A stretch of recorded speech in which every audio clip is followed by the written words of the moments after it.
Considérons les 8 premiers chapitres des Romains comme base pour notre étude de la vie chrétienne. Du 1er au 4e chapitre, bien que le terme de péché soit mentionné plusieurs fois, le sujet de ces passages, pour parler de manière générale, c'est les péchés.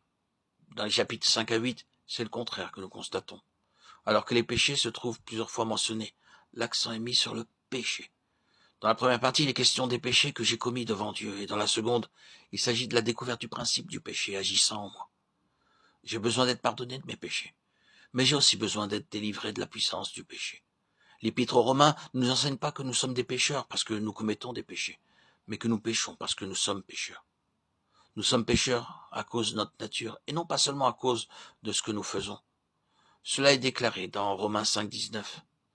Par la désobéissance d'un seul humain, Adam, les nombreux, c'est-à-dire tous les hommes, ont été constitués pécheurs. Quand la lumière de Dieu éclaire mon cœur pour la première fois, mon seul désir est d'être pardonné, car je réalise que j'ai commis des péchés à son égard. Mais lorsque j'ai expérimenté le pardon des péchés, je fais une nouvelle découverte. Je découvre le péché, et je réalise que j'ai une nature qui pêche. Il y a une inclination intérieure qui tend vers le péché. Il y a une force intérieure qui m'attire vers le péché. Et lorsque cette puissance se manifeste, je pêche. Je peux rechercher et trouver le pardon, mais cependant je pêche de nouveau. Ma vie se circonscrit alors dans un cercle vicieux. Le péché, le pardon, et de nouveau le péché. J'apprécie le pardon de Dieu, mais je soupire après quelque chose de plus que cela. J'aspire à la délivrance. Nous avons besoin de pardon à cause de ce que nous avons fait, mais nous avons surtout besoin d'être délivrés de ce que nous sommes. Dans les Romains du 1er au 8e chapitre, 2 aspects du salut nous sont présentés. Les chapitres 1 à 4 de l'épître traitent du pardon des péchés et de la justification. Et la base du pardon, c'est le sang. Le sang est pour l'expiation. Il est en relation avec notre position devant Dieu et avec notre conscience.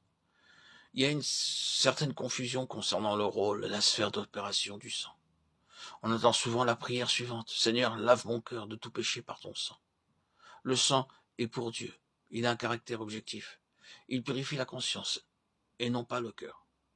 Quand nous péchons, notre conscience nous condamne, mais à cause du sang répandu, elle est dégagée de l'emprise du péché. Dieu a déclaré, je verrai le sang et je passerai par-dessus vous. Exode 12, 13. Le sang était placé à l'extérieur. Dieu pouvait le voir, mais ceux qui étaient dans la maison ne pouvaient pas le voir. Ainsi donc, de manière objective, le sang nous délivre de la puissance de l'ennemi, car il traite les péchés. Il enlève la base de toute accusation à notre encontre. La croix, quant à elle, œuvre dans le domaine subjectif. Elle nous délivre en traitant la chair. Ce principe de la chair est le terrain de l'activité de l'ennemi en nous. Le sang efface mes péchés, mais il ne peut pas ôter mon vieil homme. J'ai besoin de la croix pour crucifier le moi qui pêche. Qu'est-ce qu'un pécheur? C'est quelqu'un qui commet des péchés. Oui, mais aux yeux de Dieu, tous les hommes sont pécheurs, en dehors de tout acte pécheur commis. Nous pensons que si seulement nous n'avions pas fait certaines choses, tout irait pour le mieux. Cependant, le problème est plus profond. Il ne réside pas dans ce que nous faisons, mais en ce que nous sommes. La racine du problème, c'est le pécheur lui-même, et c'est cela qui doit être traité. Nos péchés sont traités par le sang, mais ce que nous sommes est traité par la croix. Par le sang, nous avons le pardon, et la croix nous délivre de tout ce que nous sommes en Adam.